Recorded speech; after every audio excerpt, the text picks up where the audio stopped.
Arteria carótida interna. Se extiende desde la bifurcación de la arteria carótida común hasta el cráneo, en donde termina al lado del nervio óptico. Trayecto.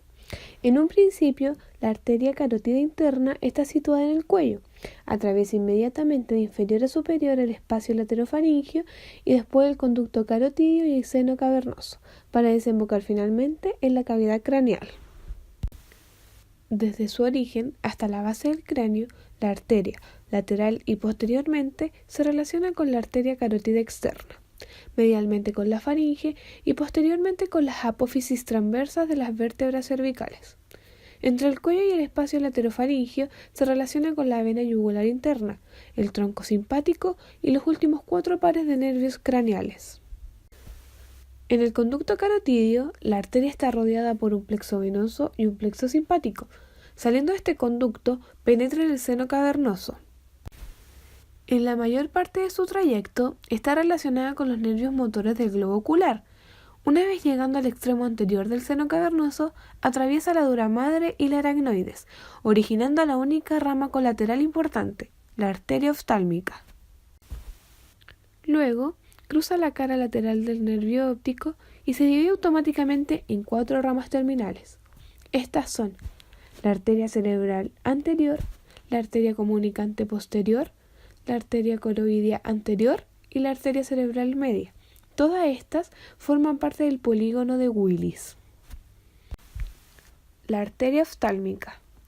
Nace medialmente a la apófisis clinoide anterior, atraviesa el agujero óptico lateralmente al nervio óptico penetrando en la órbita. Termina en el ángulo medial del ojo por la arteria dorsal de la nariz. Colaterales de la arteria oftálmica. Primer grupo. Nace de la arteria oftálmica inferior y lateral al nervio óptico. En este grupo se encuentra la arteria central de la retina. Esta penetra en el nervio óptico posterior al globo ocular, alcanzando la retina, ramificándose. Y la otra, que es la arteria lagrimal, alcanzando la glándula lagrimal, originando ramas para la glándula, y una rama temporocigomática que hace anastomosa con la arteria temporal profunda anterior. Segundo grupo. Se origina superior al nervio óptico. En este grupo se encuentra la arteria supraorbitaria. Esta discurre entre la pared superior de la órbita y el músculo elevador del párpado superior, originando la rama palpebral. La arteria ciliar posterior corta, que se ramifica en la coroides.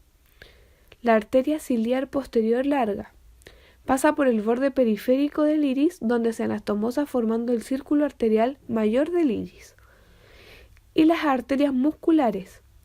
Estas arterias musculares superior irrigan los músculos elevador del párpado superior, el recto superior, recto medial y el oblicuo superior, y la arteria muscular inferior, músculos ya mencionados, pero inferiores. Tercer grupo. Nace el medial al nervio óptico. En este grupo se encuentra la arteria etmoidal posterior. Ingresa por el conducto del mismo nombre, terminando en la dura madre que recubre la lámina cribosa. La arteria etmoidal anterior. Se origina a la altura del agujero del mismo nombre y termina en las cavidades nasales. Las arterias palpebrales, que se dirigen entre el músculo orbicular del ojo. Y la arteria supratroclear, que se ramifica en la parte medial de la frente. La arteria terminal de la arteria oftálmica. Esta es la arteria dorsal de la nariz o nasal dorsal. Cruza el reborde medial de la órbita y se anastomosa con la arteria facial, que en ese entonces se llama arteria angular. Aportan finas ramas para el conducto nasolagrimal de la nariz. Vena yugular posterior. Nace de un plexo venoso situado detrás del atlas y del axis. La vena yugular posterior está formada por la confluencia de venas mastoideas, venas condiles y venas occipital profunda. En cuanto a su recorrido, desde aquí se dirige al principio hacia abajo y adentro, a lo largo del músculo oblicuo mayor de la nuca, hasta la apófisis espinosa del axis, donde se anastomosa con la del lado opuesto. Luego, desciende oblicuamente hacia abajo y afuera entre el complexo mayor y transverso espinoso, hasta la parte inferior de la región posterior del cuello. Aquí penetra en la región cervical y el cuello de la primera costilla, para finalmente desembocar en el tronco venoso brachiocefálico.